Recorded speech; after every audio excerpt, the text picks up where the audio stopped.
పాడి పంటలు ఛానల్ చూస్తున్నటువంటి రైతు సోదరులకు సోదరిమణులందరికీ కూడా నా శుభాకాంక్షలు. నేను డాక్టర్ డెబోరా మెస్సియానా, ప్రిన్సిపల్ సైంటిస్ట్, కృషి విజ్ఞాన కేంద్రం ఉండి. గత 20 సంవత్సరాలుగా ఇక్కడ పనిచేస్తూ ఉన్నాను. ఉండి అంటే వెస్ట్ గోదావరి డిస్ట్రిక్ట్. ఈ వెస్ట్ గోదావరి డిస్ట్రిక్ట్ లో ఉన్న పంటలకి సంబంధించి వాల్యూ ఎడిషన్ అంటే దాని యొక్క విలువని ఆపాదించే విధంగా కొన్ని ఉత్పత్తులను తయారు చేస్తూ అవి సొసైటీలో మహిళలకి, పిల్లలకి, వృద్ధులకి అందరికీ కూడా ఏ విధంగా ఉపయోగపడతాయి, పోషకాహారం, ఆరోగ్యం, దీని మీద ఎక్కువ దృష్టి పెడుతూ తయారు చేస్తున్నటువంటి కొన్ని ప్రోగ్రామ్స్ అండి. అయితే మేజర్ గా ఇక్కడ వరి ప్రధాన పంట, అలాగే చేపలు, రొయ్యలు కూడా ప్రధాన పంటగా ఉన్నాయి. వరిలో డిఫరెంట్ వెరైటీస్ అన్నమాట, అంటే రకరకాలైనటువంటి రకాల్ని మన మారుటేరు వరి పరిశోధనా స్థానం నుంచి డెవలప్ చేయడం జరుగుతుంది. అలాగే వేరే మన వ్యవసాయ విశ్వవిద్యాలయం నుంచి కూడా చాలా రకాలు రిలీజ్ చేయడం జరుగుతుంది. వీటిలో మనకి ఆహారానికి, తినడానికి ఏవి పనికొస్తాయి, అదే విధంగా మనకి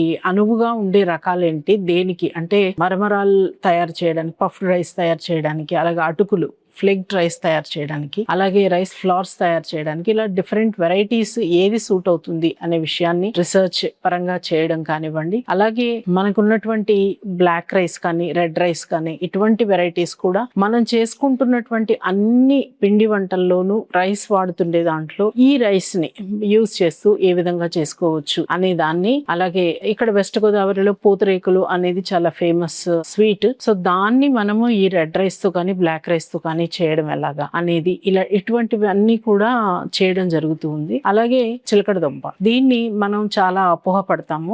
డయాబెటిక్ వాళ్ళు తినకూడదని, లేకపోతే ఒబేసిటీ వాళ్ళు తినకూడదని. ఇది చాలా అపోహ మాత్రమే. డయాబెటిక్ కి ఇది బెస్ట్ సూటెడ్ ఫుడ్ అని చెప్పొచ్చు. అలాగే ఒబేసిటీకి అయినా కూడా కాంప్లెక్స్ కార్బోహైడ్రేట్స్ ఉంటాయి, రిచ్ ఇన్ ఫైబర్, కాబట్టి ఇది తినొచ్చు. దీన్ని యూస్ చేస్తూ మనం మైదాకి రిప్లేస్ చేస్తూ ఈ స్వీట్ పొటాటోతో ఎన్ని రకాల ఐటమ్స్ చేయొచ్చు అనేది కూడా ఇక్కడ డెమాన్స్ట్రేట్ చేయడం జరిగింది అనమాట. ఫర్ ఎగ్జాంపుల్ చెప్పాలంటే, మనం గులాబ్ జామ్ తింటాము. గులాబ్ జామ్ తయారు చేసుకోవడానికి పౌడర్ దొరుకుతుంది బయట, అది కేవలం మైదాతో తయారు చేస్తారు. మనం అదే గులాబ్ జామ్ ని స్వీట్ పొటాటోతో తయారు చేయొచ్చు. సేమ్ టు సేమ్, మనకు అసలు కనీసం చెప్తే గానీ తెలియదు అనమాట. అంత ఎగ్జాక్ట్ గా, అంత మంచి టేస్ట్ తోటి ఎంతో న్యూట్రిషియస్ గా వస్తుంది. ఈ విధంగా మనం తినే ప్రోడక్ట్ టేస్ట్ వాల్యూని అలాగే ఉంచుతూ న్యూట్రిషియస్ గా, మరింత హెల్త్ కాన్షియస్ గా తయారు చేసుకోవడం ఎలాగా అనే దాన్ని మనం ఇక్కడ చెప్పడం జరుగుతుంది. అందులో ఇంటర్నేషనల్ ఇయర్ ఆఫ్ మిల్లెట్స్, ఇక్కడ మనకి వెస్ట్ గోదావరిలో మిల్లెట్స్ పంట ఎక్కువగా ఇక్కడ లేకపోయినా కూడా దాన్ని పంటను ఇంట్రడ్యూస్ చేయడం, అలాగే వాల్యూ ఎడిషన్ కూడా హెల్త్ పాయింట్ ఆఫ్ వ్యూలో డిఫరెంట్ లైఫ్ స్టైల్ డిసీజెస్ తో బాధపడుతున్న ఈ తరుణంలో ప్రస్తుతం అంటే మనకి diabetes, hyper tension, obesity, PCOD, ఇటువంటి అన్ని రకాల ప్రాబ్లమ్స్ తో బాధపడుతూ ఉన్నటువంటి తరుణంలో మనం అటువంటి ఫుడ్ ని ఇంట్రడ్యూస్ చేసి ఏ విధంగా more of fibre, more of complex carbohydrate, more of protein ఎలాగా ఇంట్రడ్యూస్ చేయడం, ఫైన్ ఫుడ్స్ ని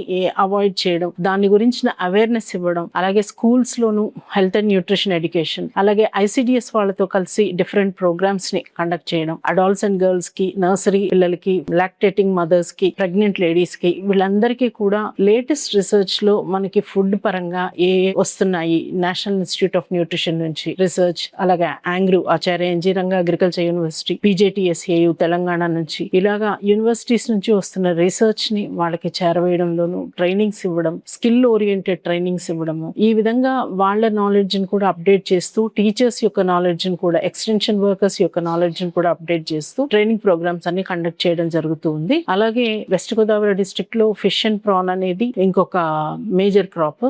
సో దీంట్లో మనం వాల్యూ ఎడిషన్, పికిల్స్ కానివ్వండి, అదర్ ఐటమ్స్ కానివ్వండి, ఇప్పుడు లేటెస్ట్ గా మనకి డ్రై ఫిష్, డ్రైడ్ ప్రాన్స్ కానివ్వండి, ఫిష్ కానివ్వండి, ఏదైనా కూడా దీని యొక్క న్యూట్రిషన్ ని కూడా పబ్లిసైజ్ చేస్తూ దానికి కూడా ఎంటర్ప్రెన్యూర్స్, అంటే మనకి బయట ఫిష్ అండ్ ప్రాన్ బయట బాగా దొరుకుతుంది డ్రైడ్, బట్ అది ఫుల్ ఆఫ్ బ్యాక్టీరియల్ లోడ్ ఎక్కువగా ఉంటుంది, అది అంత హైజీనిక్ డ్రైయింగ్ ఉండదు దాంట్లో. సో మనం హైజీనిక్ డ్రైయింగ్ ఎలాగా, దాన్ని ఎలా మార్కెట్ చేసుకోవచ్చు, దాని క్వాలిటీని బట్టి మనం ప్రైస్ పెట్టినా కూడా దాన్ని మనం మార్కెట్ చేసుకోవచ్చు అనే విషయాల్ని కూడా ట్రైనింగ్ ఇస్తూ ఎంటర్ప్రెన్యూర్స్ ని డెవలప్ చేయడం జరిగింది. అలాగే జూట్ బ్యాగ్ మేకింగ్ కానివ్వండి, గార్మెంట్ మేకింగ్, ఇటువంటి వాటన్నిటిని కూడా ట్రైనింగ్స్ ఇస్తూ ఎంటర్ప్రెన్యూర్స్ ని డెవలప్ చేయడం జరిగింది. మిల్లెట్ వాల్యూ ఎడిషన్ కూడా ఎంటర్ప్రెన్యూర్స్ డెవలప్ అవడం జరిగింది. ఇట్లా డిఫరెంట్ ఫీల్డ్స్ లో ఎంటర్ప్రెన్యూర్స్ ని డెవలప్ చేస్తూ మేజర్ గా ప్రతి బేసిక్ గా ఉండే క్రాప్ కి వాల్యూ ఎడిషన్ చేస్తూ బై ప్రోడక్ట్స్ తీసుకొస్తూ దాని యొక్క వాల్యూని పెంచి వాళ్ళు మార్కెట్ చేసుకునే విధంగా వాళ్ళకి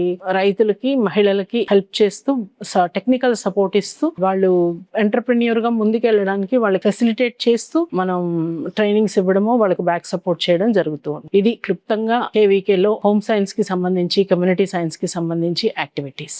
అలాగే మహిళలకు కానివ్వండి, యూత్, స్కూల్ డ్రాప్ అవుట్స్, ఇంటి దగ్గర ఉండేవాళ్ళు, పిల్లలు, అడాల్సెంట్ గర్ల్స్, అలాగే ఫార్మర్స్, మేల్ కైనా ఫిమేల్ కైనా ఎవరికైనా సరే మీ రిక్వైర్మెంట్ ని బట్టి టెక్నికల్ అసిస్టెన్స్ కానివ్వండి, ఎక్కడున్నా సరే మీరు కేవలం వెస్ట్ గోదావరిలోనే అనే కాదు రాష్ట్రంలో ఎక్కడున్నా సరే మీకు ఏదైనా టెక్నికల్ సపోర్ట్ కానివ్వండి, ట్రైనింగ్స్ కానివ్వండి కావాలంటే మాత్రం సంప్రదించండి. ఖచ్చితంగా మీకు అన్ని విధాలుగా మేము కోఆపరేట్ చేస్తాము. ఫైనాన్షియల్ సపోర్ట్ అంటూ ఏమీ ఉండదు, కానీ కేవీకే నుంచి టెక్నికల్ సపోర్ట్ మీకు ఫెసిలిటేట్ చేయడము. అలాగే మీ ప్రోడక్ట్స్ ఏమైనా ఉంటే మేము కేవీకే తరపున లేకపోతే యూనివర్సిటీ తరపున జరిగే కిసాన్ మేళాస్, ఎక్కడైనా ఎగ్జిబిషన్స్ ఉన్నప్పుడు మీరు మీ స్టాల్, మీ ఎగ్జిబిట్స్, మీ ప్రోడక్ట్స్ ని సేల్ చేసుకునే విధంగా ఫెసిలిటేట్ కూడా చేస్తాము.